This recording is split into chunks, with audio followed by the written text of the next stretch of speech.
Well, good afternoon, YouTube. This is a pickup video, or a PlayStation Store pickup video, that is being done on August the 5th, despite the fact that the items were picked up yesterday. And the reason is, because I was going to do the video yesterday, but you see that bed behind me? Well, over here? Yeah, I fell asleep on it yesterday and I didn't wake up till like 6 o'clock this morning. So obviously the video is getting done today. Yeah. Now, there are 5 games involved in this pickup because I went a little crazy yesterday. Bought 2 PlayStation Network cards, and then I enjoyed myself. But a few things before we get started. 1. 2 of the games were originally Japanese only. One was I want to say a Sega Saturn game in Japan, but it was put on the arcade hits for the PlayStation 1. The other was a Japanese only, but it was on the Mega Drive, and it was recently released a couple months ago on the PSN. Okay? So both those games are on the PSN, so you have no excuse not to play these games unless their genre is just totally scary, which I can understand. So here we go. 5 games. We're going to try and get through them all as quickly as humanly possible. Game 1 is Outland. Now, Outland was introduced to me because I was watching the 7th level when he was doing his 10-minute taste segment on his original channels, the 7th level, which now is 7th level reviews. Well, he has, no, I'm sorry, it's 2 separate channels, but you get the idea. Anyway, if you like old school side-scrolling platforming hack and slash, then congratulations. I think I found a game for you. Also, it incorporates a mechanic from Ikaruga. Do you remember how in that game you had to switch your shield to be able to not get hurt by certain bullets? Yeah, same deal here. In order to avoid getting hit by certain bullets or hurt by certain bullets, you have to match your shield to the barrier or the enemy. Now obviously if an enemy is yellow, that means it's neutral and it can hurt you no matter what color you are. But the interesting thing about this mechanic is it also affects platforms, because there are platforms which are red and there are blue.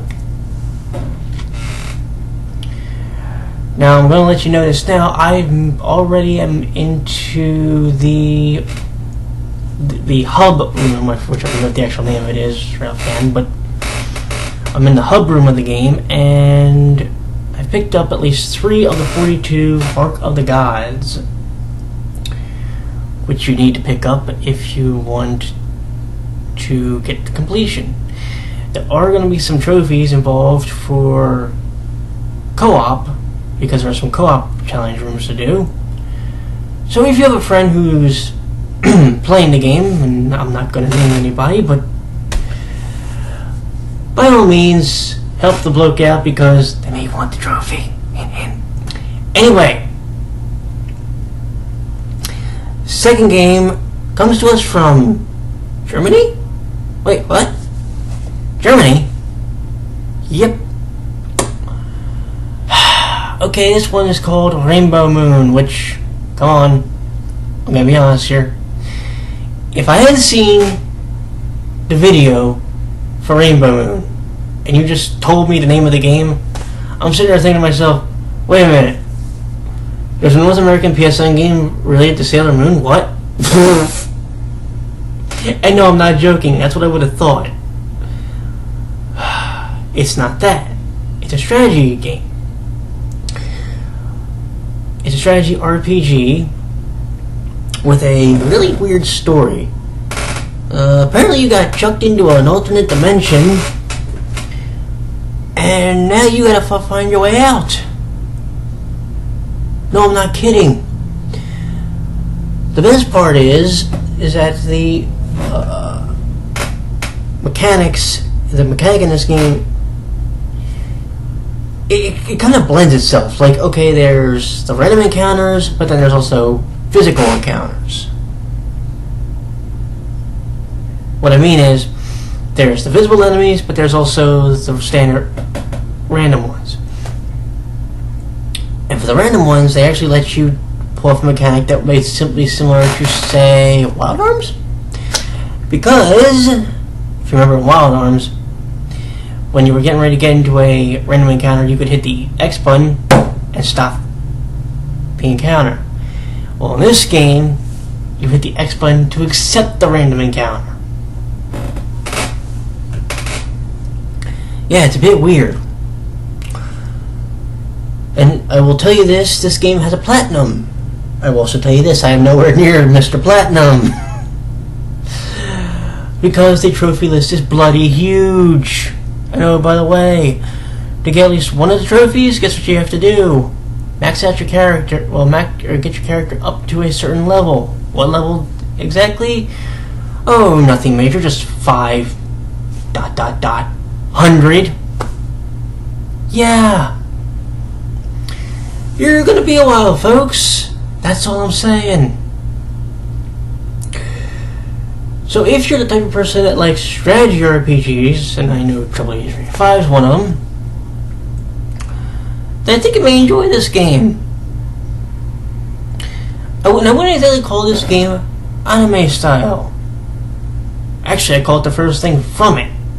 Okay, the text is all cartoony and bubbly and goofy, but it's the furthest thing from anime, because when you look at the characters, they look nothing like it. Look at the standard anime character, and look at the characters that are going to be in this game. They're nowhere near the same, so yeah. Do not even classify this as anime style unless you're that goddamn narrow-minded. Now I got that tirade out of my system. I would advise you to get this game, but like I said, that's only if you have the patience. Speaking of patience, we'll be talking about one other game in a bit. Game number 3 was the Ghostbusters Sanctum of Slime. The funny thing about the 3 games I just mentioned, Outland, Rainbow Moon, Ghostbusters Sanctum of Slime, all 3 were reviewed by his 7th level. 2 were what he called 10-minute taste videos, which are, quote, good downloadable titles on the PSN. One was a 10-minute shit. Well, that's the Ghostbusters. The other 2 were considered 10-minute taste videos. The Ghostbusters Sanctum of Slime game is an interesting one, because it scratches a bit of a retro itch for me. Because I was big on the twin stick shooters, that's kind of like why I got The Binding of Isaac. So if you're a fan of, say, like Smash TV, I think you're gonna like this game.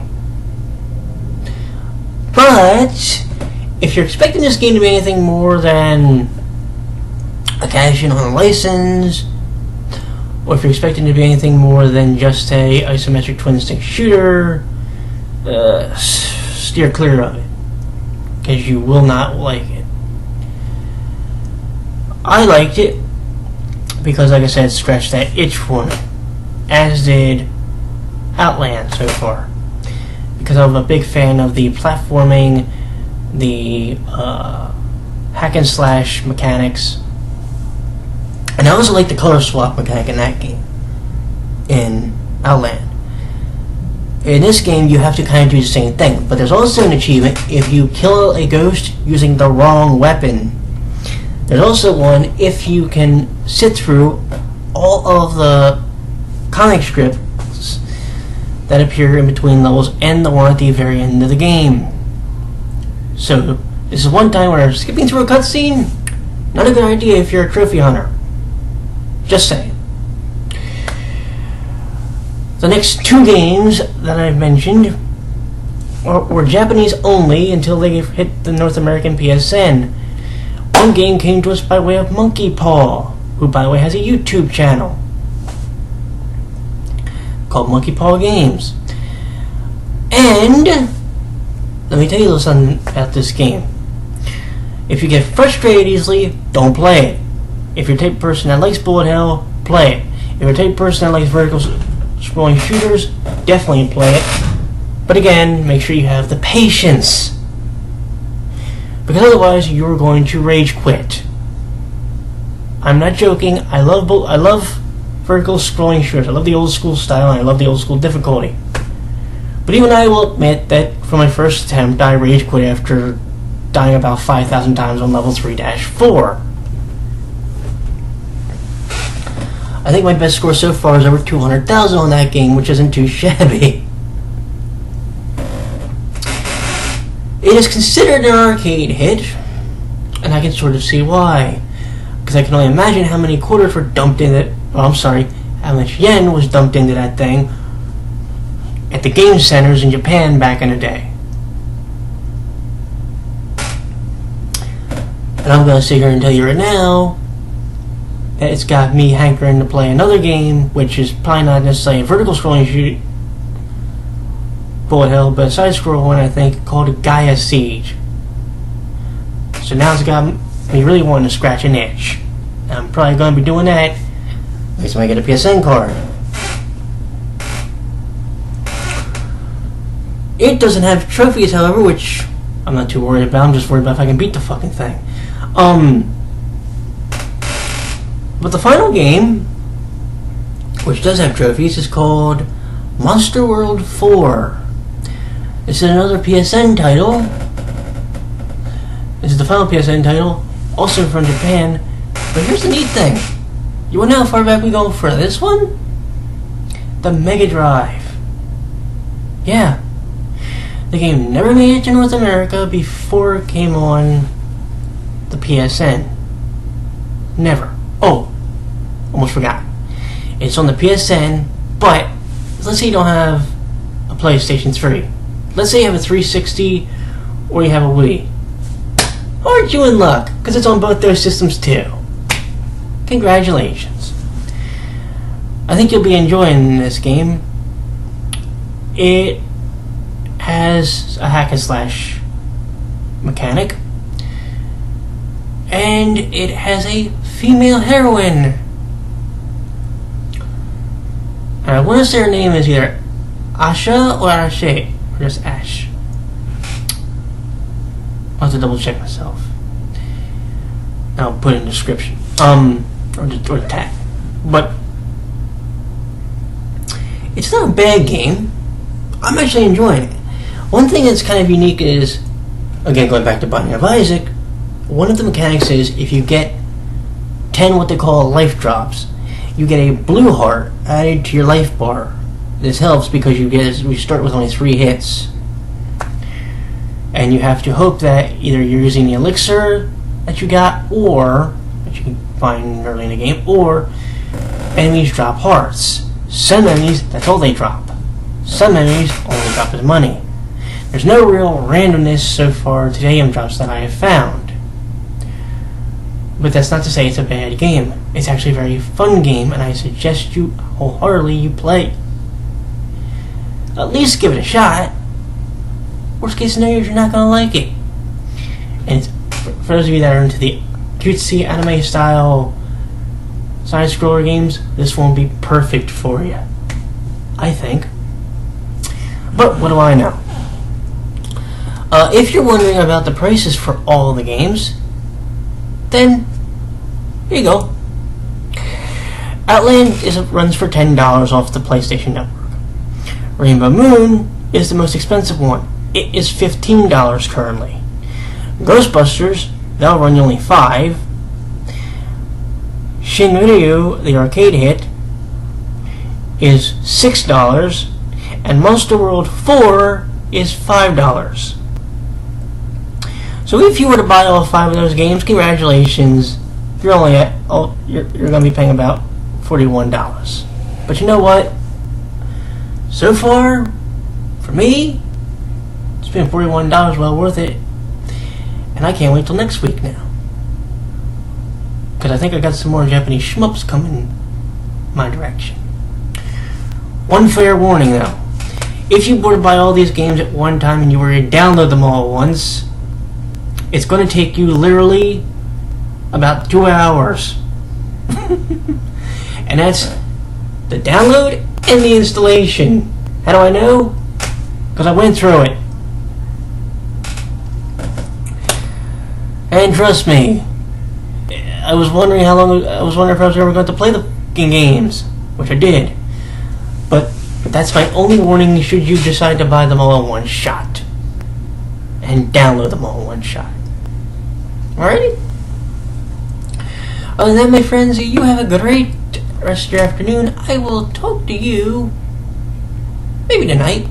We'll see. Take care, though.